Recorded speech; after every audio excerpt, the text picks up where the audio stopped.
வணக்கம். Welcome to கதை திரட்டு audio books. இந்த வீடியோவில் நம்ம என்ன கதை கேட்க போகிறோம்னா, பிறப்புரிமை சிறுகதை. நம்ம சேனலை இது வரைக்கும் சப்ஸ்கிரைப் பண்ணாதவங்க சப்ஸ்கிரைப் பண்ணுங்கள். பக்கத்தில் இருக்கிற பெல் ஐகானை கிளிக் பண்ணி ஆளுங்கிற ஆப்ஷனை ப்ரெஸ் பண்ணுங்கள். ஸோ தட் நான் போடுற கதைகளை உடனுக்குடனே நீங்கள் கேட்கலாம். வாங்க கதைக்குள்ளே போகலாம். ருத்ரமூர்த்தி பெயருக்கேற்ப எப்போதும் கோபமூர்த்தியாகத்தான் விளங்குவார். கடவன் பூனை போன்ற அவர் முகத்தில் சிரிப்பை பார்ப்பது மிக மிக அரிது. அவருடைய மனைவி குழந்தைகள் எல்லோருக்கும் அவர் சிம்ம சொப்பனமாகத்தான் இருந்தார். அவர் வீட்டில் இருந்தால் பச்சை குழந்தை கூட வாயை திறக்க பயப்படும். ஆனால் அவர் வீட்டில் இருக்கும் நேரம் மிக மிக குறைவு. காலை புறப்பட்டால் இரவு 10 மணிக்குத்தான் வருவார்.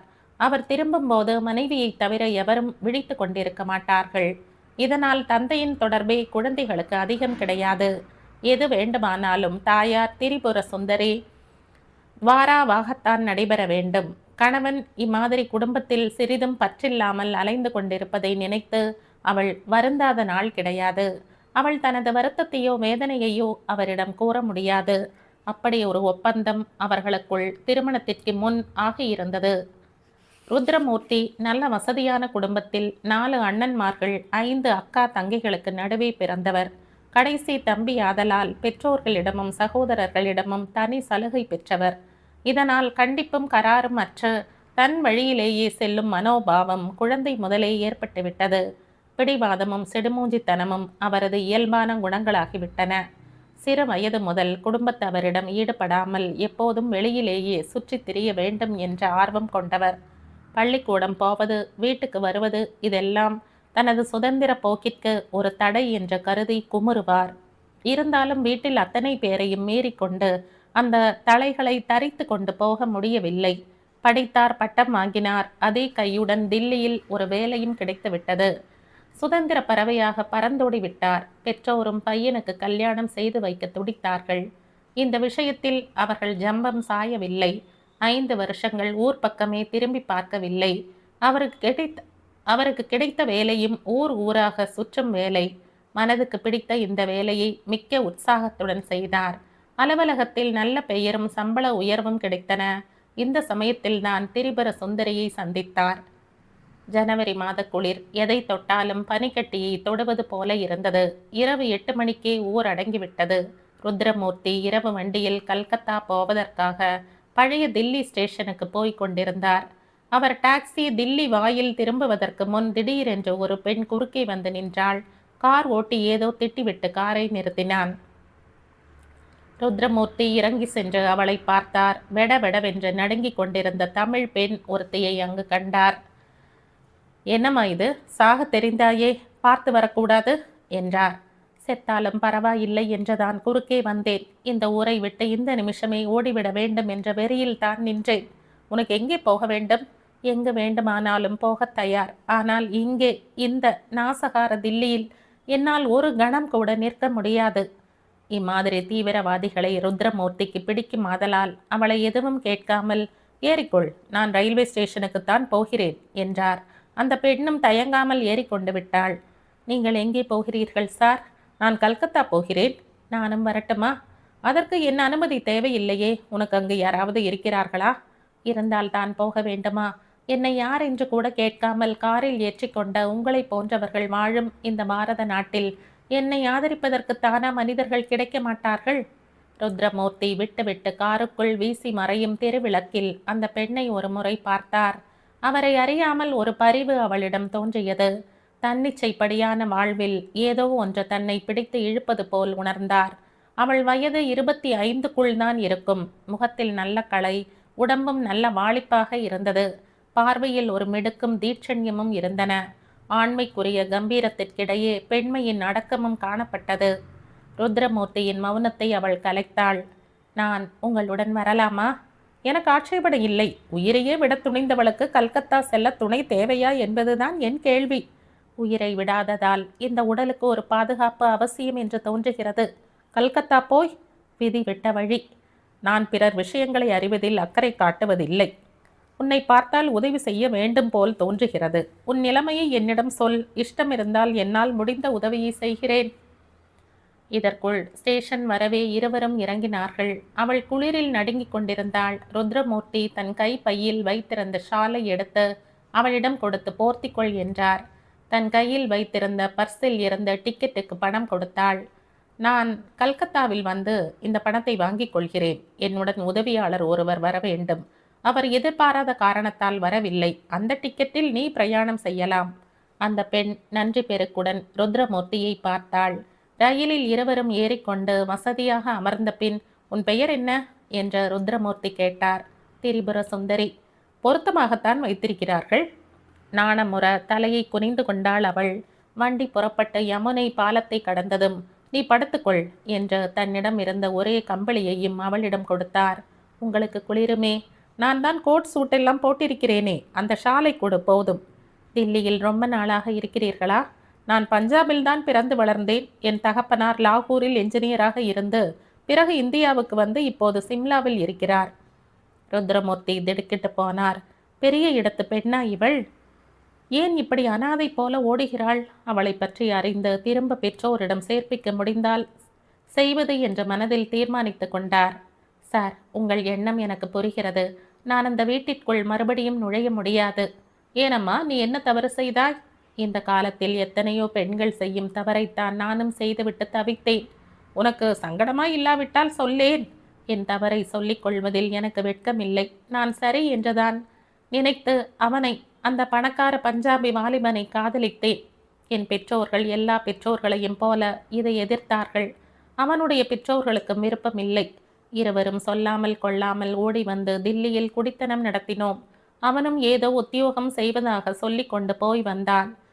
தரியாகஞ்சில் ஒரு வீடு எடுத்துக்கொண்டு வாழ்ந்தோம். புது மோகம் விலக விலக அவனுக்கு என் மீது பிடிப்பு நீங்கி வெறுப்பு வளர ஆரம்பித்தது. ஒரு நாள் திடீரென்று என் தந்தையிடமிருந்து ஒரு தந்தி வந்தது. அவர் என்னை மன்னித்து விட்டதாகவும் தான் படுத்த படுக்கையில் இருப்பதாகவும் உடனே புறப்பட்டு வருமாறும் தந்தியில் கண்டிருந்தது. பெற்ற பாசம் இழுக்க சிம்லாவை நோக்கி பறந்தேன். ஆனால் என்ன ஏமாற்றம்! என் தந்தை என்னை பார்க்கவே மறுத்து விட்டார். அவர் தந்தையும் கொடுக்கவில்லை. ஏதோ பயங்கர சூழ்ச்சிக்கு என்னை அவன் இலக்காகி விட்டான் என்று முடிவுக்கு வந்து திரும்பவும் டில்லிக்கு வந்தேன். நான் நினைத்தது சரிதான். நாங்கள் இருந்த வீட்டை காலி செய்துவிட்டு அவன் போய்விட்டான். பக்கத்து போர்ஷனில் இருந்தவர்கள் ஒரு கடிதத்தை என்னிடம் கொடுத்தார்கள். மன வாழ்க்கை தனக்கு அலுத்து விட்டது என்றும் தன் தாயார் எங்கள் திருமணத்தை ஏற்றுக்கொள்ள முடியாது என்று சொல்லிவிட்டதால் அவள் விருப்பத்துக்கு மாறாக தான் வாழ விரும்பவில்லை என்றும் தான் போய் தந்தி கொடுத்து என்னை தில்லியில் இருந்து போக செய்ததாகவும் அந்த கிராதகன் எழுதியிருந்தான். பெற்று வளர்த்தவர்களை இவனுடைய காதலை நம்பி திரஸ்கரித்துவிட்டு ஓடி வந்தேனே என்று எண்ணி குமரினேன். எங்கேயாவது போய் உயிரை விடலாமா என்றுதான் அலைந்து கொண்டிருந்தேன். இந்த ஊரை விட்டே ஓடிவிடலாம், எங்கேயாவது போய் பிழைத்து கொள்ளலாம் என்றுதான் உங்களை வழிமறித்தேன். ஏனம்மா, அவனை முறையாக கல்யாணம் செய்து கொண்டாயா? அதற்கு அத்தாட்சி ஏதாவது இருக்கிறதா? இருவரும் கணவன் மனைவியாக குடித்தனம் நடத்தினோம் என்பதற்கு அக்கம் பக்கத்தார் சாட்சி சொல்வார்கள். வேறு அக்னி சாட்சியாகவோ பதிவதிகாரி சாட்சியாகவோ கல்யாணம் செய்து கொள்ளவில்லை. இப்படி அசட்டுத்தனம் செய்யலாமா? அவன் வீட்டுக்கு போய் அவனை மிரட்டி மறுபடியும் உன்னோடு வாழ செய்யட்டுமா? இல்லை வழக்கு தொடுத்து உனக்கு பணம் கொடுக்க செய்யட்டுமா? அதெல்லாம் வேண்டாம். வெட்டிய மரத்தை ஒட்ட வைக்க முடியாது. இப்படிப்பட்ட கயவனுடன் நான் வாழ விரும்பவில்லை. அவன் மீது வழக்கு தொடர்ந்தால் என் குடும்பத்தின் மானம் சந்தி சிரிக்கும். அவன் காசும் எனக்கு வேண்டாம். நான் படித்திருக்கிறேன். வேலை பார்த்து வயிற்றை கழுவிக்கொள்வேன். தனியாக இருக்க முடியுமா? என்னை போல் எத்தனையோ பெண்கள் தனியாக இல்லை. அதற்கெல்லாம் துணிந்துதானே வீட்டை விட்டு வந்தேன். சரி, தூங்கு. உனக்கு ஏதாவது ஏற்பாடு செய்கிறேன். அவள் கம்பளியை போர்த்தி கொண்டு படுத்து கண்ணயர்ந்து விட்டாள். ருத்ரமூர்த்திக்கு இந்த விசித்திரமான சந்திப்பு மனதில் ஒரு புரட்சியை தோற்றுவித்தது. எதையும் தனி வழியில் செய்ய ஆசைப்படுவது அவரது வழக்கம். பருவ கவர்ச்சியில் மயங்கி இவள் கெட்டுவிட்டாள். உண்மையில் இவள் மனதில் அவனிடம் ஈடுபாடு இல்லை. அதனால் அவனுடன் நடத்திய வாழ்க்கையை ஒரு கனவாக நினைத்து ஒதுக்கிவிட தயாராய் இருந்தால் அவளுக்கு தான் வாழ்வளிக்கலாம் என்று முடிவு செய்து கொண்டார். மறுநாள் விடிவு. திரிபுரத்தின் வாழ்விலும் ஒரு விடிவு நாள் என்பதை அவள் உணரவில்லை. ருத்ரமூர்த்தி அவளையே நோக்கி கொண்டிருப்பதை அவளது மலர்ந்த விழிகள் கவனித்தன. நல்ல தூக்கம் போலிருக்கிறது. ஆமாம், 4 நாட்களாக தூக்கமே கிடையாது. நீங்கள்? நான் தூங்கவே இல்லை. அடடா, உங்கள் தூக்கத்தை நான் கெடுத்து விட்டேன் இல்லையா? ஆமாம், அதுதான் உண்மை. உன்னை பற்றிய நினைப்பில் தூக்கமே வரவில்லை. அட பாவமே, நீங்கள் எதற்காக என்னை பற்றி மூளையை குழப்பிக் கொள்கிறீர்கள்? கல்கத்தா வந்தால் நான் எங்கு போகிறேனோ, நீங்கள் எங்கு போகிறீர்களோ, அம்மாதிரி உன்னை போக விடாமல் இருப்பதற்கு என்ன வழி என்றுதான் யோசித்துக் கொண்டிருக்கிறேன். ஒரு வழி உண்டு, சொல்லேன். நீங்கள் என்னை துணிந்து மனம் செய்து கொண்டு விட வேண்டும். மனமாறத்தான் சொல்கிறாயா? ஒருவனுடன் வாழ்ந்துவிட்டு இன்னொருவனுடன் வாழ மனம் ஒப்புமா? விதவைகள் மறுமணம் செய்து கொள்ளலாம் என்றால், விவாகரத்து செய்தவர்கள் மீண்டும் இன்னொருவனை கரம் பிடிக்கலாம் என்றால், வஞ்சித்து விட்டு போனவனை மறந்து மனம் செய்து கொள்வதில் தவறு எதுவும் இல்லை. ஆனால் மறுபடியும் ஏமாற மாட்டேன். என்னுடைய கடந்த கால வாழ்க்கை தெரிந்தும் என்னை முழு மனதுடன் ஏற்றுக்கொள்ள தயாராக இருந்தால் நான் அவனை ஏற்பேன். என் ஆயுள் முழுவதும் அவனிடம் முழு விசுவாசத்துடன் இருப்பேன். ருத்ரமூர்த்திக்கு அவளுடைய ஒளிவு மறைவற்ற பேச்சு பிடித்தது. இரவில் மேற்கொண்ட முடிவு இன்னும் உறுதியடைந்தது. உன் நிபந்தனையை நான் ஒப்புக்கொள்கிறேன். ஆனால் எனக்கும் சில நிபந்தனைகள் உண்டு. ருத்ரமூர்த்தியை ஆர்வம் பொங்க அவள் நோக்கினாள். நான் பெரிய குடும்பத்தில் பிறந்தவன் என்றாலும் சுதந்திர பறவை. எனக்கு எந்த கட்டுப்பாடுகளும் பிடிக்காது. அதனால் தான் இத்தனை நாள் கல்யாணம் செய்து கொள்ளாமல் இருக்கிறேன். நீ என் மனைவியானாலும் என் போக்கை கட்டுப்படுத்தக்கூடாது. எங்கே போகிறீர்கள், ஏன் போனீர்கள் என்றெல்லாம் கேட்கக்கூடாது. வீட்டையெல்லாம் நீதான் கவனித்து கொள்ள வேண்டும். நான் கோபக்காரன், சிடுசிடுப்புடன் தான் காணப்படுவேன். குழந்தைகள் பிறந்தால் அவற்றை வளர்ப்பது, சீராட்டுவது எல்லாம் உன் பொறுப்புதான். மனைவி என்ற முறையில் உனக்கு ஒரு குறையும் வைக்க மாட்டேன். உனக்கு குடும்பத்தில் சர்வ சுதந்திரமும் உண்டு. இதையெல்லாம் ஒப்புக்கொள்கிறாயா? அப்படி ஒப்புக்கொண்டால் நான் உன்னை மணந்து கொள்கிறேன். ருத்ரமூர்த்தியின் முரட்டு தோற்றத்தின் மறைவில் இவ்வளவு கனிந்த இதயத்தை அவள் எதிர்பார்க்கவில்லை. கல்கத்தாவில் வேலை முடிந்ததும் இருவருமாக சிம்லாவுக்கு சென்றனர். ருத்ரமூர்த்தி மட்டும் தன் எஜமானரான என்ஜினியரை பார்க்க சென்றார். ருத்ரமூர்த்தி தன்னுடைய பூர்வோத திறங்களையும் தனது வேலையையும் சொல்லிவிட்டு பெண் கேட்டான். பொன்னா? எனக்கேதையா பெண்? திரிபுர சுந்தரி உங்கள் பெண்தானே? ஒரு காலத்தில் இருந்தாள். அவளைத்தான் கேட்கிறேன். அவள்தான் எவனையோ இழுத்து கொண்டு ஓடிவிட்டாளே. அவன் அவளை மோசம் செய்துவிட்டு போய்விட்டான். அவளுக்கு வாழ்வளிப்பது உங்கள் கடமை இல்லையா? தான் செய்த வினைக்குத்தானே தான் அனுபவிக்க வேண்டும். நீங்கள் நல்ல குடும்பத்தில் இருந்து வருகிறீர்கள். எதற்காக கெட்டுப்போனவளை எல்லாம் கட்டிக்கொள்ள விரும்புகிறீர்கள்? அவள் எப்படியோ ஒழிந்து போகட்டும். நீங்கள் படித்தவர்கள் இம்மாதிரி எல்லாம் பாமரர்கள் போல பேசக்கூடாது. உலகமே மாறி வருகிறது. பழக்க வழக்கங்களும் மாறி வருகின்றன. ஒரு கிராமத்துக்குள்ளோ நகரத்துக்குள்ளோ நாம் அடங்கி கிடந்தால் பழைய கொள்கைகளையும் பழக்கங்களையும் விடாப்பிடியாய் பிடித்து கொண்டிருக்கலாம். நீங்கள் உங்கள் பெண்ணை தாராளமாக உலகத்தாருடன் பழக விட்டீர்கள். அது தவறல்ல. அவள் நெறி தவறியது என்னவோ பிசகுதான். பஞ்சாபி வாலிபனது அழகு அவளை கவர்ந்து வயது கோளாறினால் நிலை தடுமாற வைத்து விட்டது. இரண்டொரு பெண்கள் அப்படித்தான் இயற்கையின் வேகத்துக்கு வளைந்து கொடுத்து விடுகிறார்கள். பிறந்த குடும்பம், வளர்ந்த பண்பு இதெல்லாம் கட்டு தளர்ந்த மனதிற்கு பொருட்டாகப்படுவதில்லை.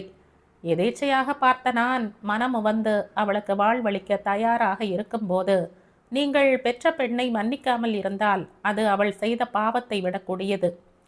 நீங்கள் அக்னி சாட்சியாக அவளை எனக்கு கன்னிகாதானம் செய்து தர வேண்டும்.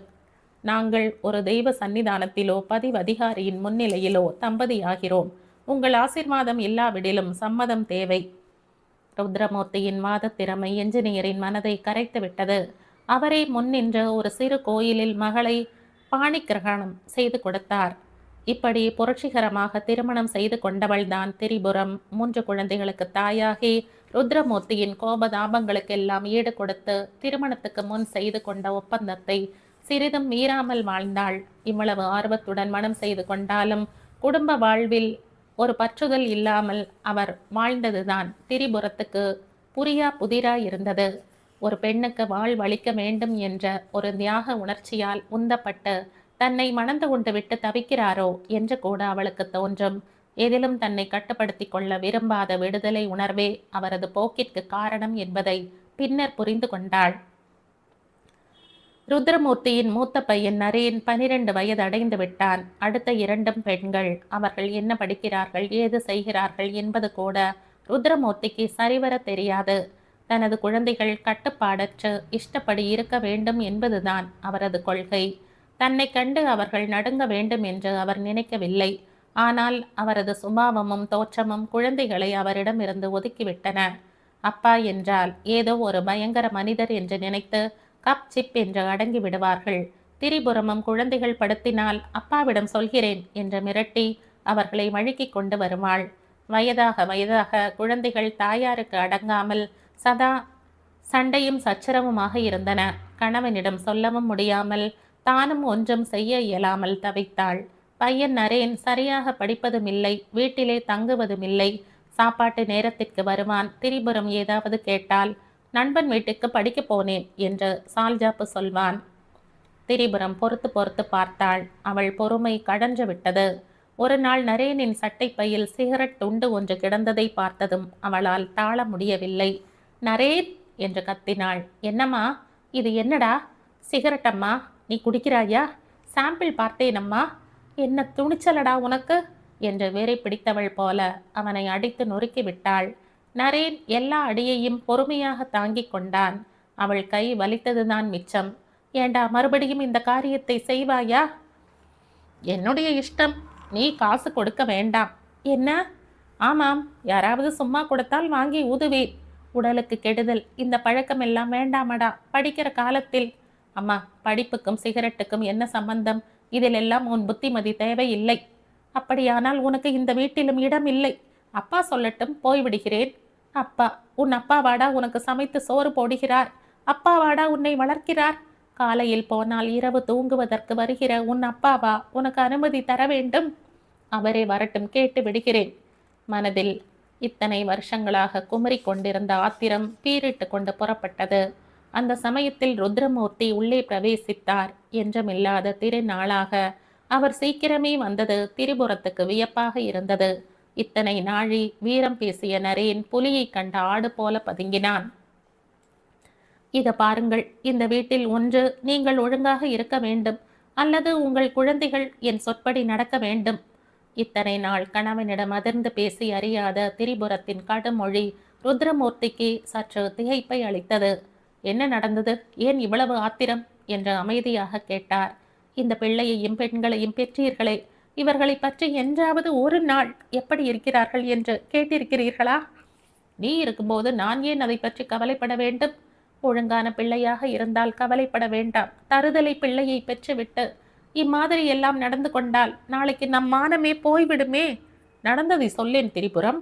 உங்கள் பிள்ளை சிகரெட் பிடிக்கிறான். அடித்தால் அடியை வாங்கி கொண்டு பிடிக்கத்தான் பிடிப்பேன் என்கிறான். வீட்டை விட்டு போய் என்றால் நீங்கள் போக சொன்னால் போகிறானாம். முளைத்து சாண் ஆகவில்லை, அதற்குள் என்ன திமிர்? சிகரெட் குடித்ததற்கா இந்த பாடுபடுத்துகிறாய்? இதெல்லாம் அதிக நாள் நீடிக்காது, அவனுக்கே அழுத்துவிடும். நரேன், இங்கே வா. நரேன் நடுங்கிக் கொண்டே வந்தான். இதுவரை எத்தனை சிகரெட் குடித்திருக்கிறாய்? 4-5 இருக்கும். அதில் உனக்கு என்ன பலன் கிடைத்தது? மூளை சுறுசுறுப்படைகிறது, நன்றாக படிக்க முடிகிறது. அப்படியா? உனக்கு பரீட்சை எத்தனை மாதம் இருக்கிறது? 2 மாதம். அப்படியானால் பரீட்சை முடிகிற வரை நீ தினப்படி சிகரெட் குடி. பரீட்சை முதலில் பாஸ் செய்தால் மேற்கொண்டு குடிக்கலாம், இல்லாவிட்டால் நிறுத்திவிட வேண்டும். சரியப்பா. நரேன் போய்விட்டான். திரிபுரம் வருஷங்கள் ஆனாலும் ஒப்பந்தம்தான். நீ அதை இன்று முதல் தடவை மீறிவிட்டாய். அதற்காக ஆயுள் முழுவதும் நரக வேதனை அனுபவிக்க வேண்டுமா? உன்னை மீட்டு வந்த நரகத்தை விட இது மேல் அல்லவா? குழந்தைகளை அவர்கள் போக்கில்தான் விட்டு பிடிக்க வேண்டும். 2 மாதங்களுக்கு பிறகு அவன் சிகரெட் பிடிக்க மாட்டான். பாஸ் செய்து விட்டால் உன் பிள்ளையை உனக்கு தெரியாதா? அவனை வீட்டை விட்டு போக சொன்னாயே, அவன் எங்கு போவான்? என்று சிகரெட் குடித்ததற்காக அடித்து விரட்டி விட்டால், அவன் போக்கிடமில்லாமல் ஒரு திருடனாகிவிட்டால் உனக்கு பெருமையாக இருக்குமா? நீங்களோ வீட்டை கவனிப்பதில்லை. குழந்தைகளோ எனக்கு அடங்காமல் போய்க் கொண்டிருக்கின்றன. நான் என்னதான் செய்வது? சுதந்திர மனிதனின் பிறப்புரிமை. அவர்கள் இஷ்டப்படியே விடு. வயது வந்து அறிவு பெற்றால் தன்னால் திருந்துகிறார்கள். உங்களுடன் வாதாட என்னால் முடியாது. உங்களுடைய சுதந்திர வெறிக்கு வரம்பே கிடையாது போலிருக்கிறது. வரம்பு இருந்தால் நாம் கணவன் மனைவியாக இருக்க முடியுமா? திரும்ப திரும்ப இதில் தானா முடிக்க வேண்டும்? ஆம், என்னுடைய சுயேட்சை வேட்கைதானே நமது இல்லறத்துக்கு அடிப்படை. நீங்கள் எப்படி வேண்டுமானாலும் இருங்கள். இந்த குழந்தைகளின் வருங்காலத்தை கருதியாவது அவர்கள் விஷயத்தில் கொஞ்சம் அக்கறை காட்டுங்கள். திரிபுரம், அவர்களது வருங்காலத்தை பற்றி நீ ஏன் அனாவசியமாக தொந்தரவு செய்து கொள்கிறாய்? இப்போது நடப்பதை கவனி. ருத்ரமூர்த்தியின் போக்கு அன்றைக்கு பிறகும் அதே போல்தான் இருந்தது. ஆனால் திரிபுரத்தின் பாடுதான் ஆபத்தாகிவிட்டது. நரேன் வீட்டிலேயே சிகரெட் குடிக்க ஆரம்பித்து உடம்பை கெடுத்து கொண்டு விட்டான். அவன் பூஞ்சையான தேகமாக உடையவன். சிகரெட் புகை அவன் தொண்டையை பாதித்து விட்டது. இருமலை கொண்டு வந்து விட்டது. சதா லொக்கு லொக்கு என இருமிக் கொண்டிருந்தான். தாய் உள்ளம் தவித்தது. மகனோ அப்பாவுக்கு மேல் பிடிவாதக்காரனாயிருந்தான். 2 மாதங்கள் எப்படி போகப் போகின்றன என்று நாட்களை எண்ணிக்கொண்டிருந்தாள். 2 மாதம் போயிற்று. நரேன் கஷ்டப்பட்டு பரீட்சை எழுதி முடித்தான். பரீட்சையெல்லாம் எப்படி எழுதியிருக்கிறாய் என்று திரிபுரம் கேட்டாள். அவன் பதில் சொல்லவில்லை. மூஞ்சியை திருப்பிக் கொண்டு போனான். பையனுடைய தோல்வி அவளுக்கு புரிந்துவிட்டது. கணவனுடைய பரீட்சை விஷ பரீட்சையாக இருந்தாலும் அது அவனை நேர்வழிக்கு திருப்புமாயின் அவளுக்கு எவ்வளவோ மகிழ்ச்சிதான். பரீட்சை முடிவு வந்தபோது நரேன் வீட்டுக்கே வரவில்லை. ஏனெனில் அவன் தேரவில்லை என்று அவனுடைய நண்பன் சொன்னான். திரிபுரம் தவியாய் தவித்தாள். அன்று வீட்டை விட்டு போக சொன்னாள். இன்று அதே மகனுக்கு என்னவாகி விட்டதோ என்று பதறினாள். இரவு 10 மணி வரை மகனை காணோம். ருத்ரமூர்த்தியும் வழக்கம் போல வரவில்லை. மணி 11 இருக்கும். ருத்ரமூர்த்தி உள்ளே நுழைந்தார். திரிபுரம் கண்ணீர் சிந்த உட்கார்ந்திருந்தாள். என்ன திரிபுரம்? நரேன் இன்னும் வீட்டுக்கு வரவில்லை. எங்கேயாவது ஊர் சுற்றிவிட்டு சினிமா பார்த்துவிட்டு வருவான். இதற்காக கண்ணீர் விடுவானேன்?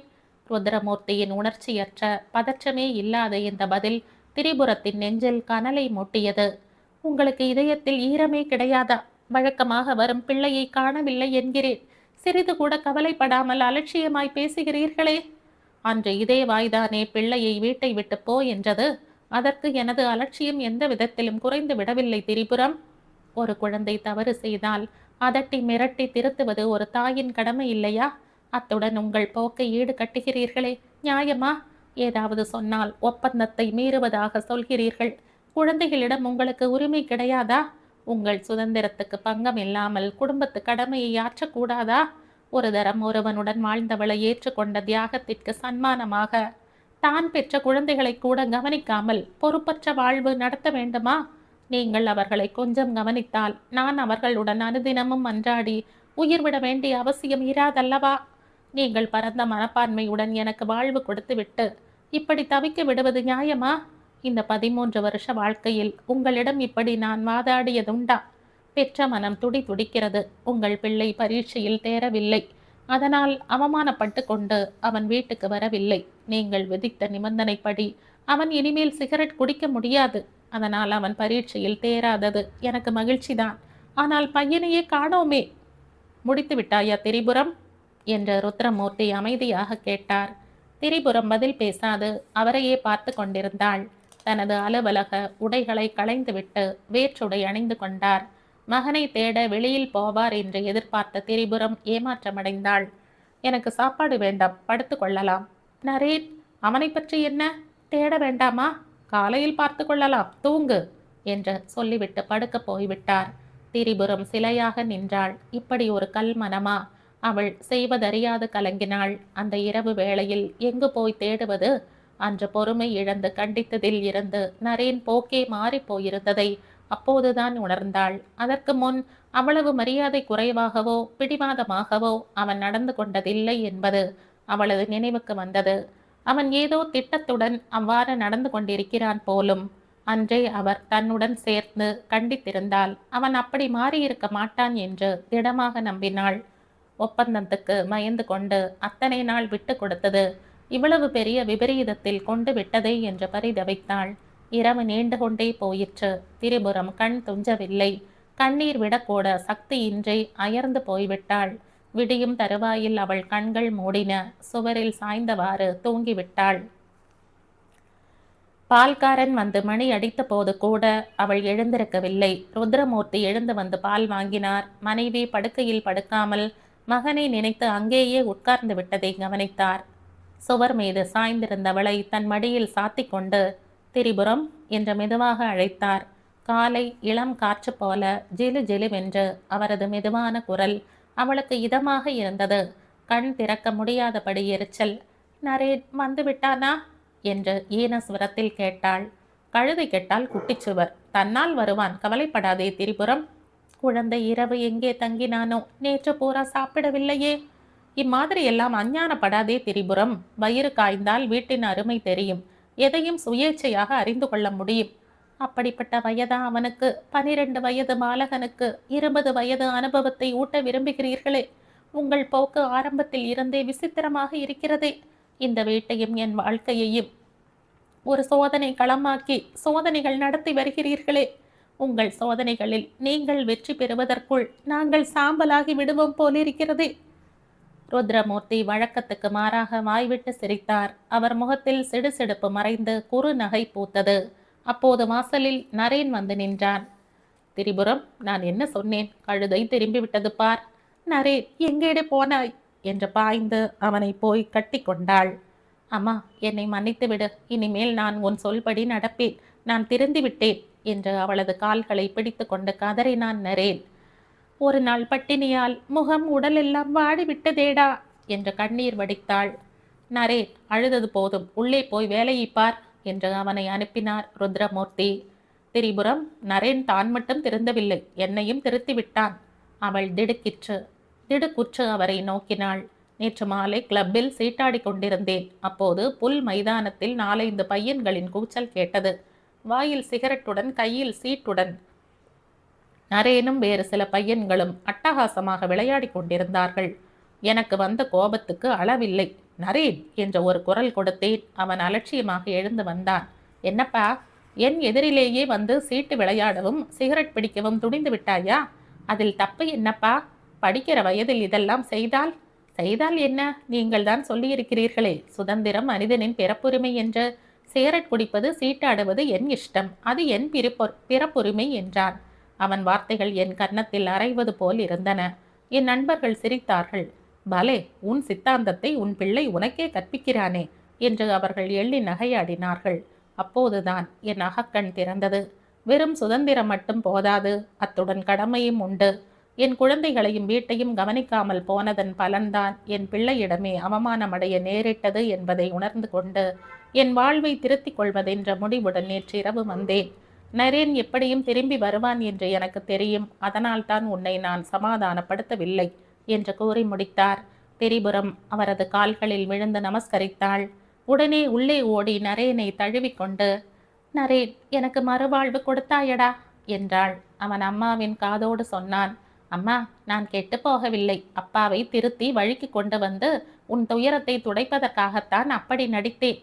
நான் பரீட்சையில் முதல் கிளாஸில் நான் பாஸ் செய்திருக்கிறேன். பாஸ் செய்யவில்லை என்று பொய் சொன்னேன். முள்ளை முள்ளால் தானே எடுக்க வேண்டும். அதுதான் அப்பாவின் கொள்கையையே பின்பற்றினேன். சுதந்திரம் அப்பாவுக்கு மட்டும்தானா பிறப்புரிமை? எனக்கும் பிறப்புரிமைதான் என்று காட்டி அவரது கண்களை திறந்தேன்.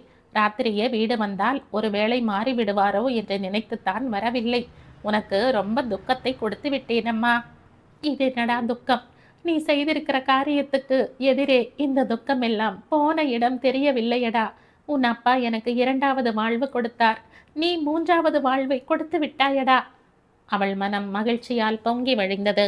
சுதந்திரம் பிறப்புரிமைதான், ஆனால் அதில் கடமை உண்டு என்பதை உணர்த்திய மகனை பெற்ற தாயல்லவோ அவள். இதோடு இந்த கதை முடியுது. இந்த கதை உங்களுக்கு பிடிச்சிருந்தா லைக் பண்ணுங்கள், ஷேர் பண்ணுங்கள், சப்ஸ்கிரைப் பண்ணுங்கள். மற்றும் ஒரு இன்ட்ரெஸ்டிங்கான கதையோட அடுத்த வீடியோவில் சந்திப்போம். பாய். தேங்க்யூ.